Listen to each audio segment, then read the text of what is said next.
Good morning guys! Happy Wednesday!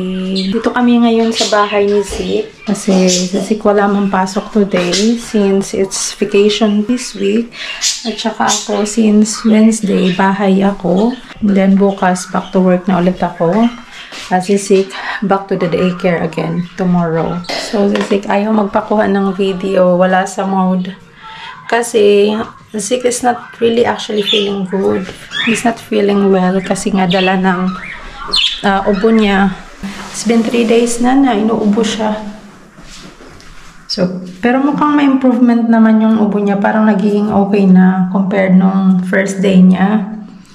So, ayun. Punta lang ata kami mamaya sa labas, sa playground. And then, punta kami ng shop. And then, playground para makapaglaro si Zik doon. Tinitingnan ko yung mga ibon dito guys. Pakita ko sa inyo. So ayan. Inuubos nila kasi kanina umaga nagtapon ako dyan ng mga slices of bread. At check ko lang kaninang umaga. Gagamitin ko na sana siya kasi maglalagay ako ng peanut butter sa aking tinapay. Kaya lang nakitaan ko mayroon ng may konting mold na. Buti na lang talaga nakita ko kaagad. 4 na lang. Ang dami niyang kanina. Ayan. Hey! Hey! Hey! Hey! Chico and Chica. Magto 2 years na to sa amin. Oh, but they're doing good. Pero guys, ito sila, kasi once na nagbakasyon kami, wala man tao dito sa bahay, so papaalagaan naman siya. But actually, yung plano, nag-iba. Nag-usap kami ni Kit tungkol dito. Actually, ayaw ko naman talaga siya ibigay. Gusto ko nga bumili ng mas malaking tawag nun, cage para dito sa mga ibon. Malulungkot ako sa kanila. Ang tagal na nilang, alam mo yun, hindi sila masyadong makalipad kasi maliit lang yung kulungan. So, I was actually thinking to buy a new cage na mas malaki, tsaka mas mataas siya para meron silang enough space para makalipad. So, but we talked about it and then sabi ni Kit, balak namin siyang ibigay na lang dun sa kaibigan namin. Yung kaibigan namin na yon is hands-on talaga siya guys pagdating sa mga hayop. Kasi wala yun anak eh. Tsaka single lang siya. Nag-iisa lang siya sa bahay. So, yung mga anak niya is yun yung mga hayop niya sa bahay. Mamaya, alis kami ni Zik. So, I will see you in a bit guys.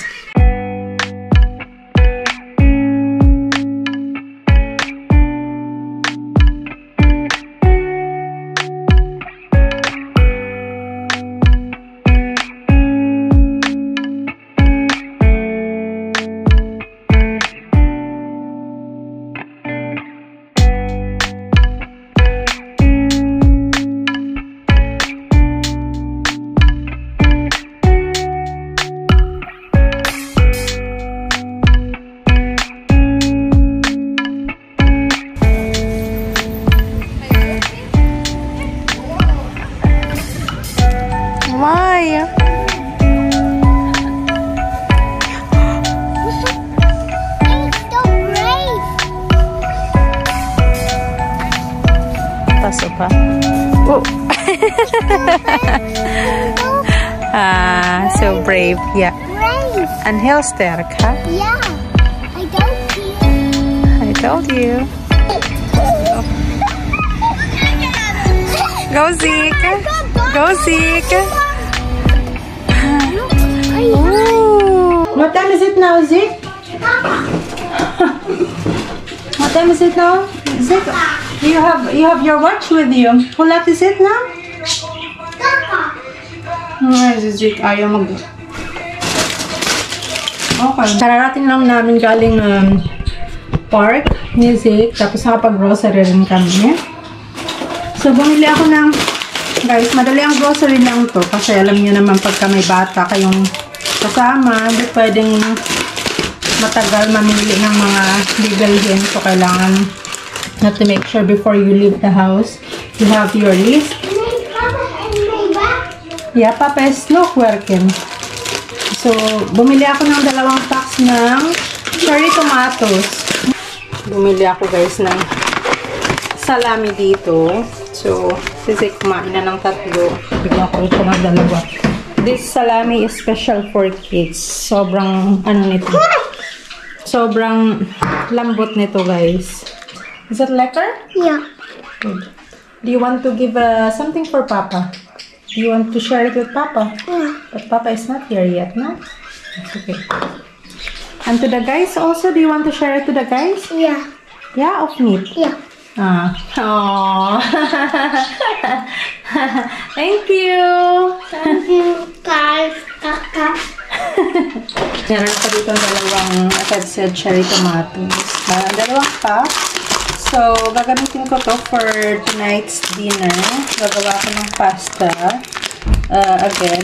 So, bumili na rin ako guys ng pasta. Ito sisig, gustong-gusto niya. Gustong-gusto niya to. This kind of pasta, spirelli. What is that? That's kaka. That's kaka bread. Kaka bread. Meron siyang kaka bread. Is that kaka bread? Yeah, well. Kaka bread stick. So, ayan. Tutulungan na tayo ni Zik kaka bread and milk. Mag-grocery haul. Milk. And milk. Yeah. 1 box of milk. Then guys, bumili rin ako ng And water. And water. Tumutulong na Zik mag-grocery. And more water. And more water. No water. No gets And milk? more kaka. Garlic guys. Kasi ito yung gagamitin ko mamaya. And more red Magsasape. light. Magigisa tayo ng tomatoes with garlic. Umbrella. And more umbrella. Is it also included in our grocery shopping? And look, waffle. And waffles. Oh, waffles. Nuggets meal? Ano pa? Meron pa ba? Ano pa? Ano pa? And kastikit. Kastikit siya. Yeah. And it's for mama. Yeah. Altijd betalen, ha? Yeah. Altijd betalen. Not enough. Okay. Niet meer. Okay. Thank you, well, Kuya Zik, for helping mommy. Much more. Ano yan? Naghahanap na naman ng salami yung bata. Uy, pasok ha? Pasok kayo. Meron niya dyan. Oo. Mama will gonna make that tonight for dinner. Yeah? Not for dinner. But Mama have to cook this first because you cannot eat like that. This is still raw. This is still raw. So we have to cook that first to make it soft. Yeah. Yeah, okay? Okay, that's... Tawa ako ng tawa kay Zik kasi biglang umutot ang lakas. So ngayon guys, mag-start na pala akong magluto ng dinner namin. So, papakita ko sa inyo yung lulutuin ko ngayon. Prepare tayo ng dinner. Blurry. Basta, sweet sauce. Bakit siya malabo? But yeah, para siyang cheeseburger. So, ito yung lulutuin ko muna ngayon. So, dapat nilagyan ko pala, nag-add ako ng butter kasi mukhang kulang. And then ito, magpapakulo ako ng tubig dito kasi lulutuin pala natin yung pasta na to. So guys, napakasimple lang yung lulutuin ko ngayon kasi mukha lang siyang matrabaho pero hindi talaga siya guys. Super easy. Sana ba tayo guys? Pasensya na ha. Nasisik na hingin na isang karaso ng salami. So, yun nabasa ko na ang butter, mas safest siyang gamitin for frying at saka kasi it's made of milk. Tapos yung isa naman is coconut oil. Yun ang pinaka-safest na pwedeng gamitin pang saute at saka pang fry ng food. And for the rest of the oil, like yung sunflower, vegetable oil, or yung sinasabi nilang olive oil, I really thought na yung olive oil is very healthy to use. Maganda siyang gamitin. Pero guys, alam niyo, siya yung pinaka one of the worst na oil na pwede niyong gamitin panghalo sa food niyo. Hindi daw siya, super hindi siya healthy guys at all. So, since nalaman ko yun, since then hindi na ako gumagamit ng oil like sunflower oil. Meron niya ako dito guys, pakita ko sa inyo. Tingnan nyo yung oil. Ito, ang tagal na to. Hindi ko na siya ginagamit. Siguro magagamitin ko lang yan pag for emergency use. Tsaka yung olive oil. You guys, 2 beses ko lang ata ito nagamit or 3 beses. Basta since din nung nalaman ko, hindi ko na ito ginagamit lang before I forget. So, papakita ko lang sa inyo kung gaano kasimple yung mga ingredients na ginagamit ko dito. Yeah? Okay. Bet you walk then, Kat. Mama will give you one. Bigyan muna natin si Sik ng isa pang salami. Kasi maya-maya, nangihingi na naman siya. Hindi ka na makakakain talaga ng maayos. Pero siguro nagugutom na to si Sik. Pero oras dito, Ashabli. Thank you, ba? Pero oras dito guys is ano pa lang naman 5:30. Ayan. 5:30 pa lang mag-aalas 6. Pero yung sa labas natin is madilim na.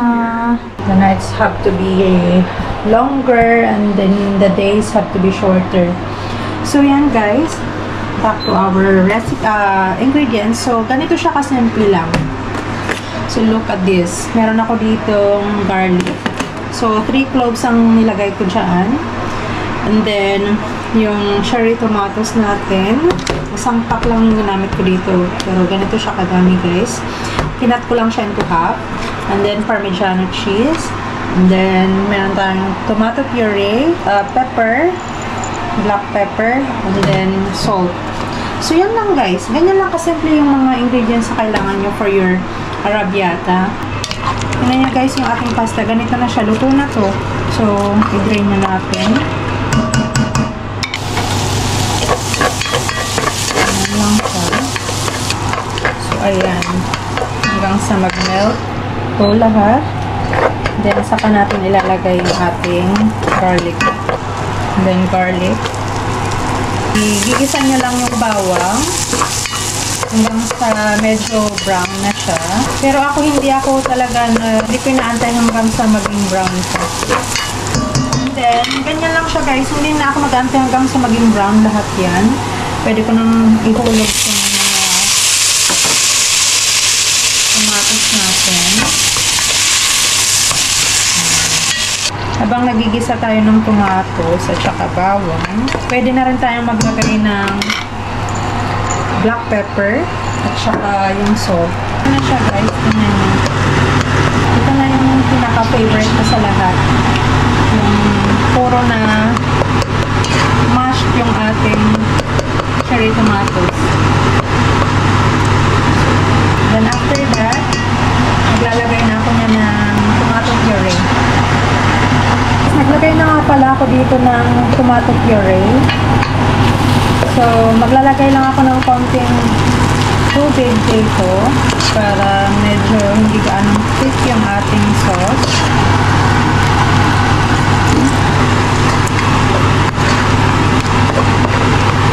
And then, ito ng Parmigiano. Pwede na tayo maglagay niyan.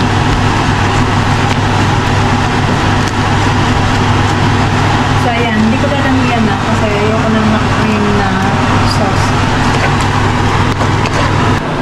So, ito na yung ating pasta. Pwede na natin ihulog ito sa ating.